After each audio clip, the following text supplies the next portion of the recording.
Hello everyone, this is Dr. Sheena Bansal. Today we will do hip arthroplasty. First of all, what is arthroplasty? Arthroplasty is a joint reconstructive procedure using natural or synthetic substitutes or reduction methods excisional that alter the structure and function of the joint.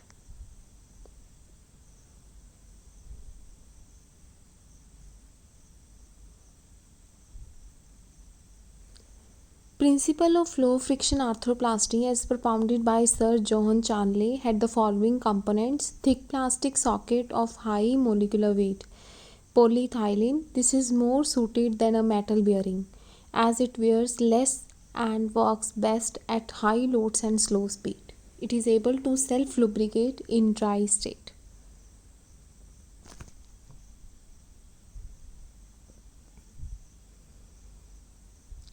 Small diameter femoral head of stainless steel. The smaller the head, the less the wear. The greater trochanter transferred to more lateral position, increasing offset. Fulcrum displaced medially. Center of artificial joint is more medial than the natural joint.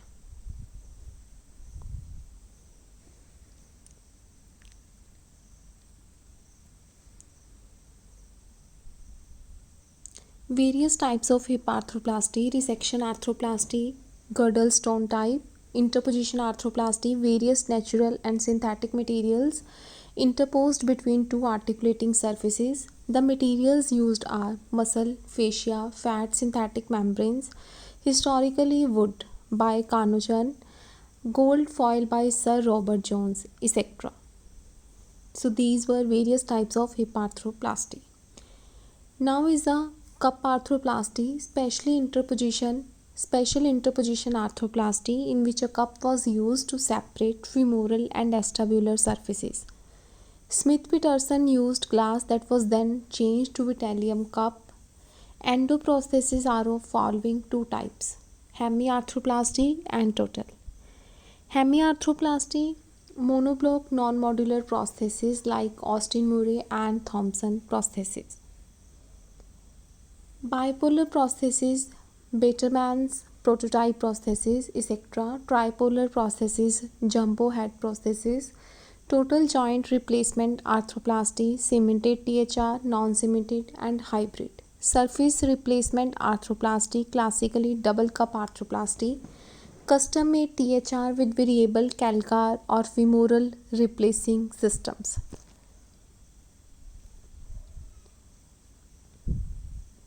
Cemented THR. A cemented THR is one in which both the femoral and acetabular components are fixed to bone with a cement interface. Hybrid THR. In hybrid system, only the femoral component is cemented, whereas the acetabular component is used in a non-cemented fashion.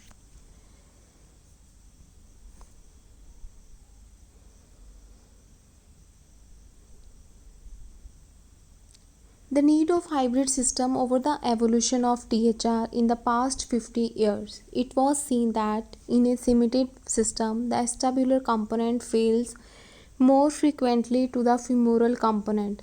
There were more complications of cement-related bone degeneration like osteolysis on the acetabular side.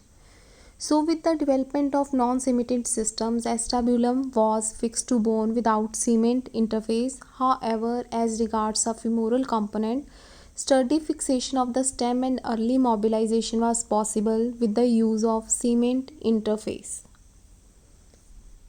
Also, if at all revision would be required, it often is limited to changing of acetabular component or liner, so cementing of femoral component was retained as a permanent stem.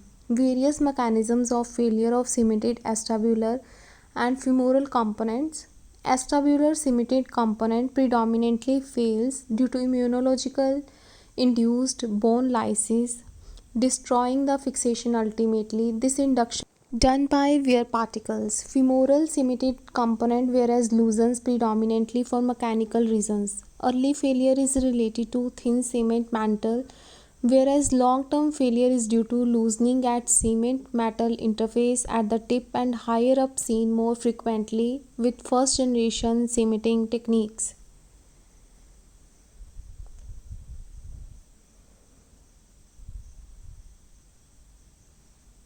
Cementless fixation of femoral stem developed with the hope of reducing above, however, fared poorly, and on the contrary, more frequent and progressive lysis was observed seen in anatomic modular locking. Allopro prostheses, Harris Galante prostheses, and porous coated anatomic systems. Considering the above results, one would naturally be tempted to use a cemented femoral and cementless acetabular component, that is, hybrid system.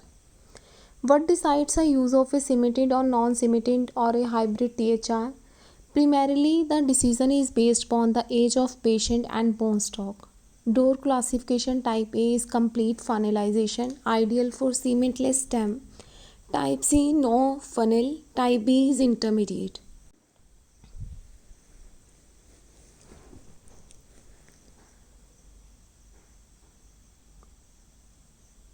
Requirement for mobility and disease condition for which replacement has been planned are also important while deciding type of prosthesis to use.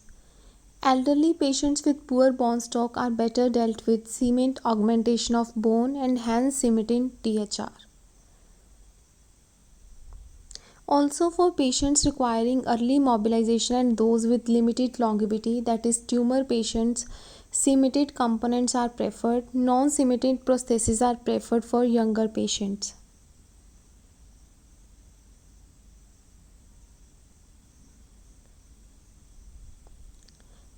Name some cemented femoral and acetabular components that have evolved over time. Cemented acetabular cups, Charnley's plastic cup, modified Charnley's cup, Buchholz cup, Peck cups, etc. Cemented femoral stem. These may be curved or straight, collared or collarless, textured or smooth, bored or straight.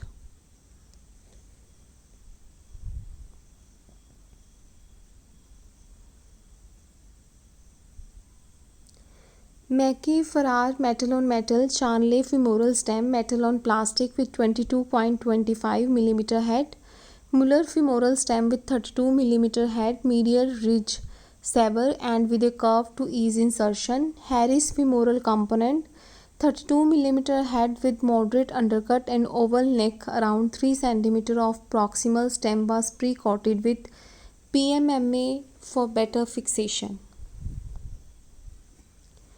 Amsterd's femoral component, modified Charnley component to a head size of 28 mm and a thicker stem but not wider.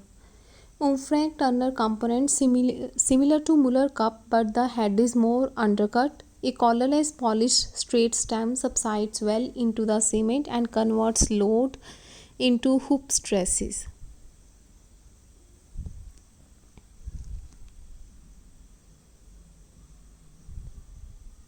Various cementing techniques over a time, refinements in the way cement was applied to the components have led to the developments into generations in cementing. First generation is finger packing, no distal plug.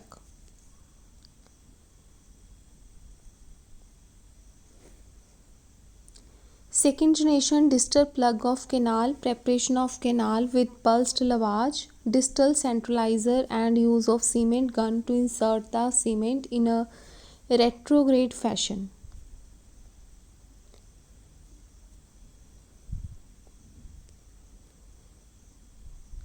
Third generation is pre-cooling of cement, vacuum mixing and centrifugation, pressurization of cement by use of proximal seal.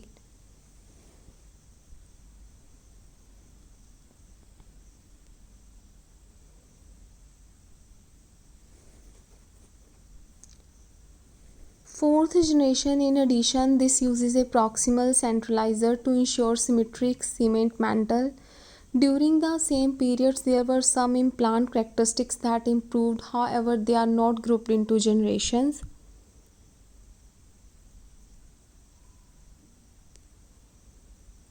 In the first generation, the implants had sharp borders that used to split the mantle and were prone to mid-stem pivot effect, whereby There was excessive medial pressure in the proximal portion and lateral pressure distally.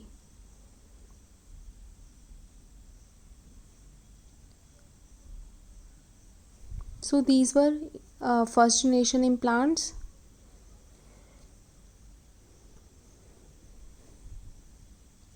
In the second generation, the implants were made of super alloys and sharp corners were removed. During third generation, the surface characteristics were improved to increase bonding.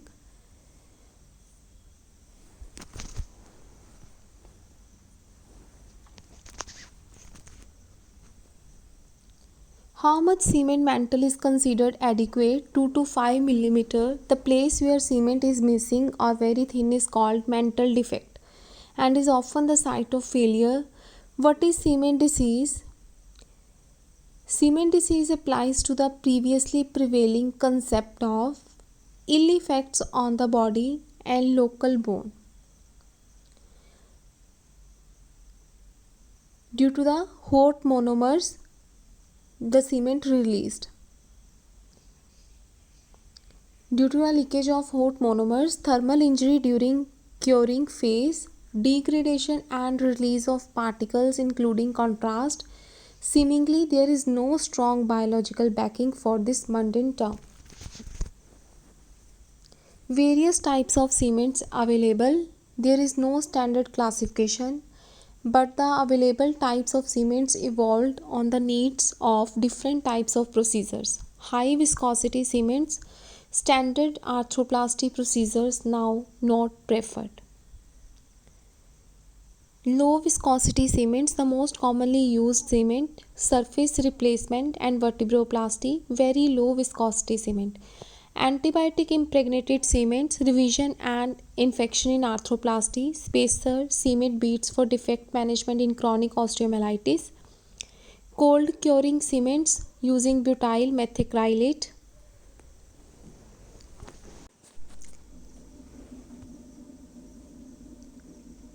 Biodegradable aqueous gel phase cement, components of standard cement. Cement is provided as biphasic module, 2 to 3 parts powder and 1 part monomer liquid. The solid phase comprises powder from microbeads, 1 to 100 micrometer of polymerized component PMMA with opacifier barium sulfate or zirconium oxide and initiator benzoyl peroxide.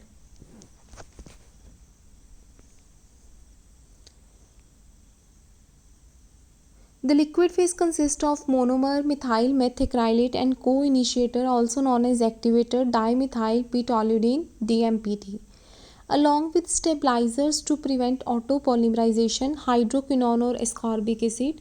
The coloring agents like chlorophyllene can be added to any phase while antibiotics are added only to solid phase.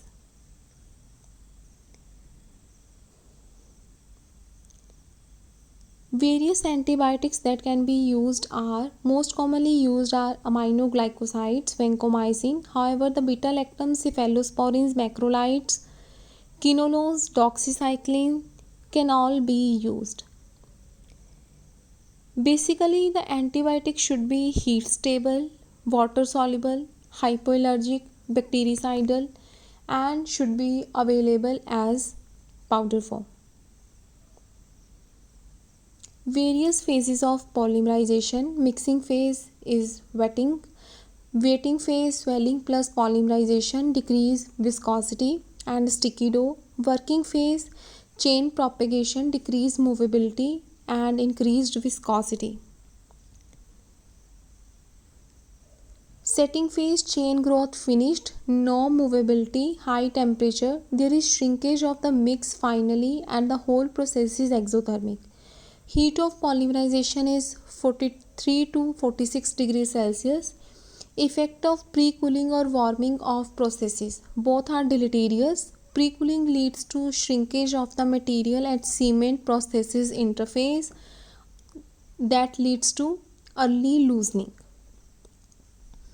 Pre-warming leads to decreased conductive capacity of processes that leads to heat necrosis and ultimately early loosening. So warm processes till body temperature. Effects of vacuum mixing and centrifugation. A vacuum mixing result in increase in bending strength by 15 to 30%. Centrifugation improves the fatigue strength by 9%.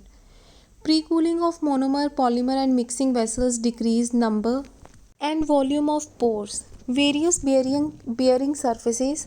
The most popular one is metal, cobalt, chrome alloy on ultra high molecular weight polyethylene. The others are metal on metal, ceramic on ultra high molecular weight polyethylene, and ceramic on ceramic, alumina on alumina, third generation bearings.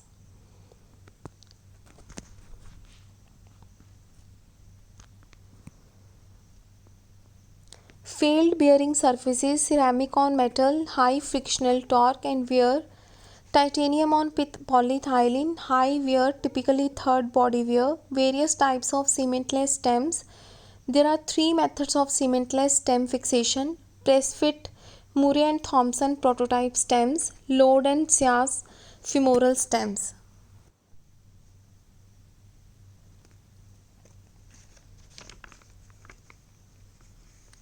These rely on the development of bone around stem to give a tight fit. Macro interlock. Here the press fit is supplemented by mechanically carving out ribs, threads, steps, etc. in the stem. Porous coated stems, modern stems. The porous coating could be of hydroxyapatite, ceramic pore size equal to 50 micrometer.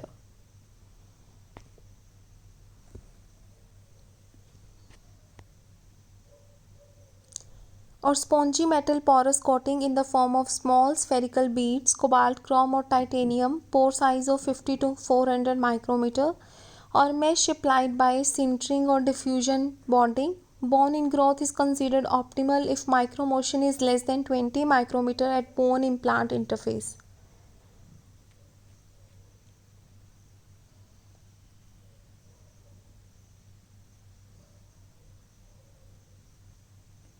Some examples are anatomic modular locking, allopro prosthesis, Harris Galanate prosthesis, and porous coated anatomic system stems. For porous coated ceramic stems, the cells migrate into the pores, osteoconduction and bone may form from the coating itself. The following characteristics are found: diaphyseal fit or metaphyseal fit. Metaphyseal fit is preferred. Diaphyseal is distal, metaphyseal is proximal. In the former one, there is complete porosity over the surface that may stress shield the metaphysis due to early distal fit and lead to metaphyseal bone loss and are also prone to cause thigh pain. The metaphyseal fit stems to have only proximal porous coating. Anatomical or straight stems, the former have proximal posterior bow and a variable distal anterior bow only for vision long stems. This mandates side determination for prosthesis as anteversion is also additionally built into the neck. Circumferential or patchy porous coating. Newer designs have circumferential coating. Earlier designs had patchy coating that served to circulate particulate debris around the stem. Effective joint space. Collared or a collarless stem. Collar in a cementless stem is useless, as if collar fits before stem fit, stability is compromised. If stem fits before collar is seated, it is ineffectual. Rationale for using recently launched large head bearings. Large head with limited endoprosthetic components that waste a very limited amount of patient's bone has been popularized as surface replacement arthroplasty. Also, there are various modular components which can fit large metal bearings on standard endoprosthetic components.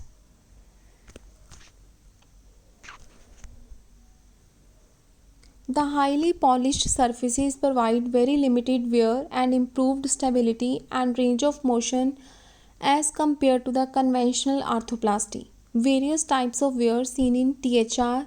Wear is the loss of rubbing surfaces due to repetitive motion and friction. Abrasive due to rubbing of two hard surfaces.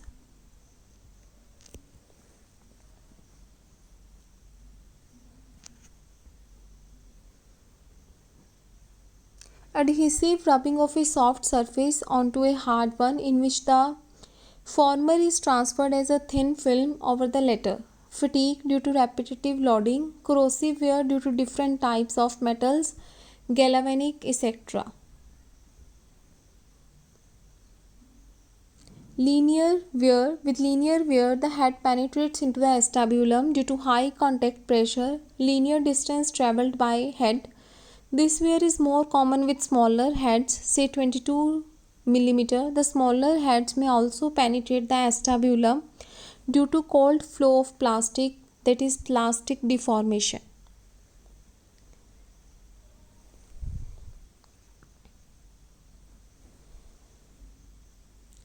Volumetric wear, this is due to frictional torque and is more with larger heads, say 32 mm. You see why we use 28 mm heads?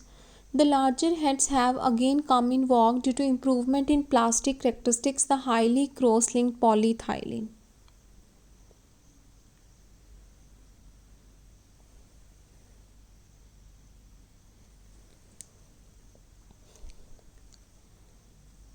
Indications of total hip arthroplasty: primary and secondary osteoarthritis, osteonecrosis, inflammatory arthritis, dysplastic hip, proximal fixed femoral deformity, pathological fracture of proximal femur, conversion of arthrodesis into arthroplasty. Contraindications of hip arthroplasty: absolute and relative. Absolute: active or latent infection at local or distant site, medically unfit patient with a high risk to benefit ratio. Relative are neuropathic arthropathy, rapid bone destruction, insufficiency of abductor mechanism, rapidly progressive neurological disease.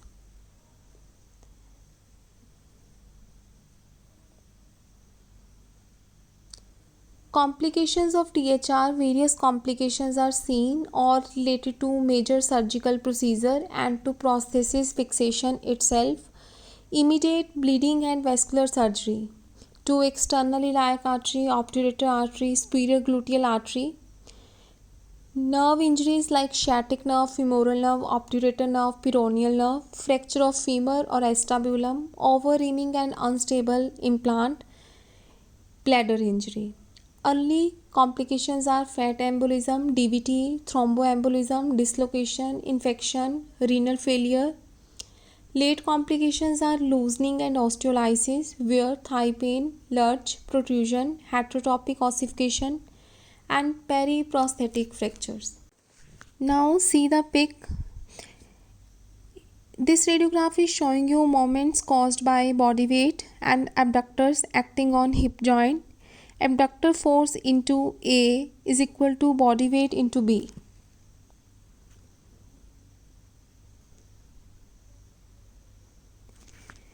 This radiograph is showing you increased moment arm of abductors A as seen in varus hip, increased offset and neck length of component, medialization of acetabulum and lateral transfer of greater trochanter. Results in decreased joint reaction force.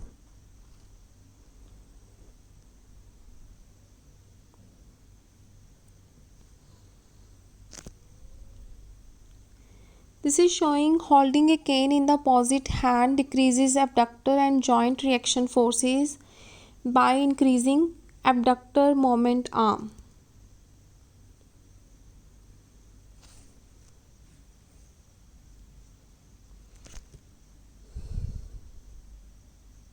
This is showing you relationship of center of femoral head to greater trochanter in valgus and varus hips.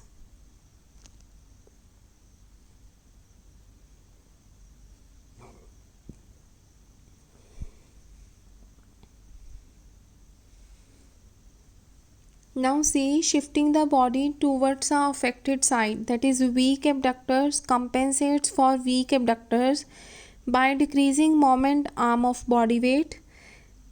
B is the moment arm before shift, C is moment arm after shift.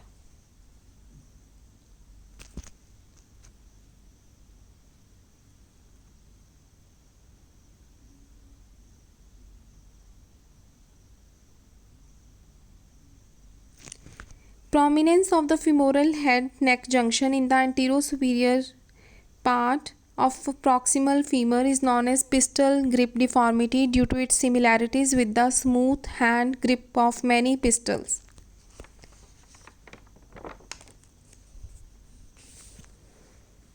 Now see, A radiograph is frog leg lateral view, B is AP view, altered offset at the femoral head neck junction and evident acetabular retroversion including the crossover sign between the anterior and posterior wall of acetabulum and the ischial spine sign.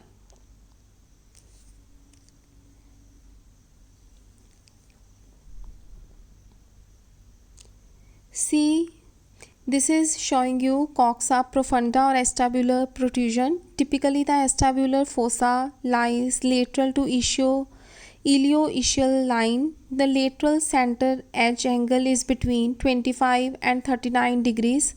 The extrusion index is approximately 25%. The epiphyseal scar lies within the femoral head circle. The acetabular index is slightly positive. The posterior wall goes through the femoral center. Coxa profunda is defined by an overcrossing of the acetabular fossa with the ilioischial line. In protrusion, even the femoral head line is crossing the ilioischial line. Now see oblique T1 weighted. Yes, see, in protrusion even the femoral head line is crossing the ilioischial line.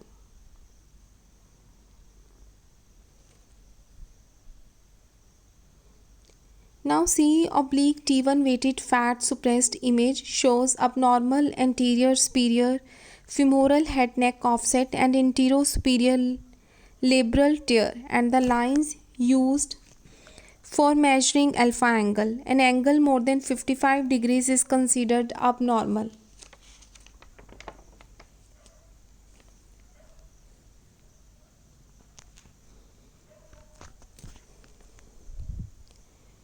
This is the AP radiograph of a right total hip arthroplasty taken 6 weeks post-op.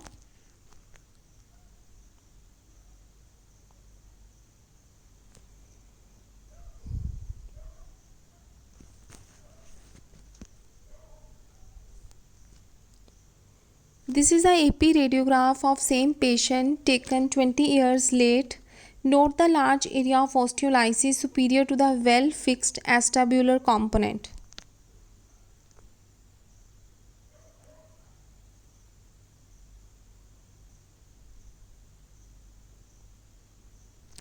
Now see AP radiograph of the same patient 6 weeks after head-to-linear exchange, retention of the well-fixed acetabular shell and femoral stem and bone grafting of the osteolytic lesion. Note the excellent reconstitution of the previously deficient acetabular bone.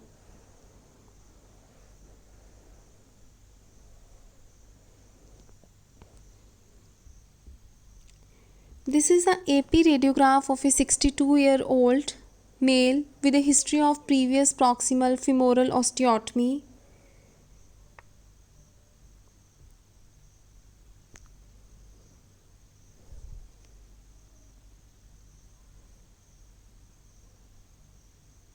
This is a lateral radiograph of the same patient.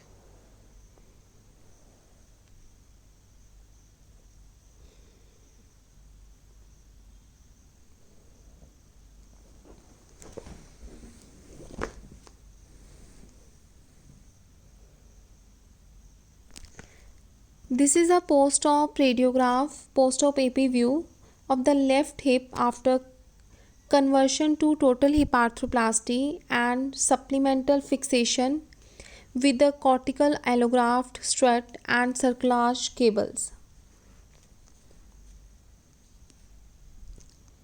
This is a AP view, AP pelvis radiograph of a 46-year-old female with history of severe left hip pain.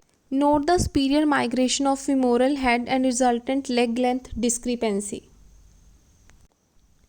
Now see AP hip radiograph of the same patient demonstrating severe acetabular bone loss in this native hip. So with this we end our session. Thank you so much for watching. Subscribe to my YouTube channel if you like my videos.